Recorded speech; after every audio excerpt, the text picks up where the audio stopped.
Greetings and salutations, my fellow DMs, GMs, referees, judges, game operation directors, and all the other varieties of storytellers. This is your DM, Bill, and it's time for another DM Quick Tip. Holy crap, everyone's dying. When to slide the numbers, guys, let's talk about scalable monster stats.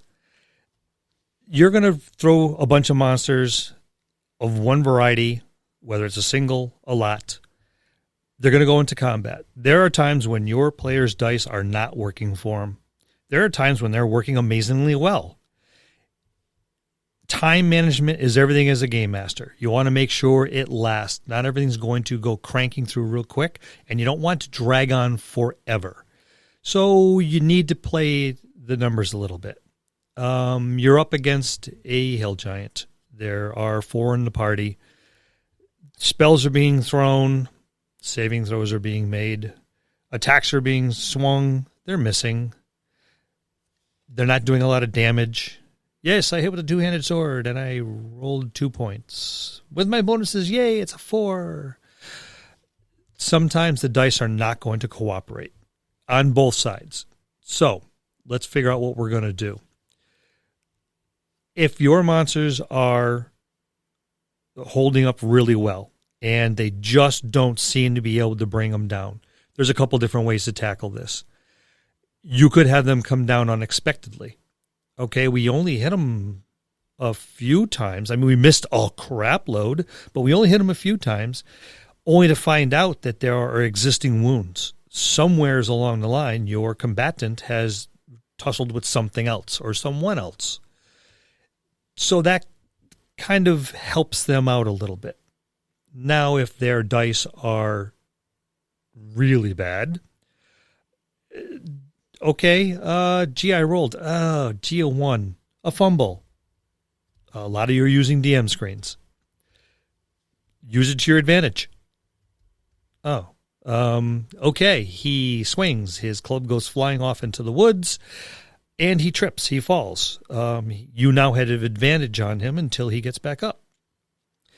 Little things like this. Now, doesn't mean they're still going to hit him. If their dice are bad, their dice are still bad. But at least they got a little bit more of a chance, and it's not amazingly obvious that you're trying to help them out. You can also kind of hold things back a little bit if all of a sudden your party's working like a party, and they're managing to do an awful lot of damage and doling it out. The spells are kicking off. The swings are connecting, every one of them. They're maxing out their dice. Your monster's going to go down quick, and you don't need it to. You need it to be there for a little bit. Let's figure out a couple of ways. Okay, one of the favorites I like to use is a Blade of Magic. Now, this is magic that is going to dissipate or disappear or be destroyed at the end of its usefulness. Now, it might be a pendant, a charm, the armor itself, a glamour that's around the armor. It hits. It's phantom hit points that get taken off. Now they're going to go looking for this device because every time he hits it, you can have your magic user go, all right, make a roll. Do you see something different? Every time they strike him, there is this brief little flare of what you interpret as magic energy. He's being protected by magic. Now they're going to go looking for this. So even if they still bring it down, they're going to be looting this body something fierce, trying to find out what it is. They'll find the charred husk of the pendant that is still wisping and dissolving in their hands, and with residual magic, you can make your monsters last a little bit longer. You could simply just bump up their hit points. Just like your player characters, there are heroes in the monster world. Not every orc just has a set amount of hit points. There are going to be some orcs that are built better, have better armor, have been practicing, have been in combat and are skilled. They're going to have more hit points. They're going just like your player characters who have increased their skill and their ability through experience. So will some of the monsters. Throw a couple of the monsters out there that are directing everyone else. You could also throw a couple extras out there. There could be a couple waiting in ambush. trying to sneak up behind the party, behind the mage, behind the thief is trying to sneak behind the big bad, have a couple sneak behind the thief. It draws them off. It makes things that way. Not everyone is ganging up on one or two of your monsters, and it helps draw the combat out a little bit more. So you have a couple different ways to slide the numbers.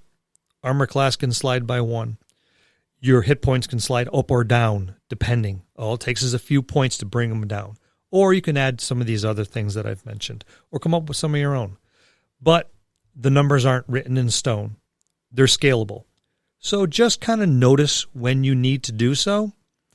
Think ahead of time of which way you need to go and how you might do it, and you should be ready for just about any encounter and how to take care of the scalable monsters. And that is my DM quick tip.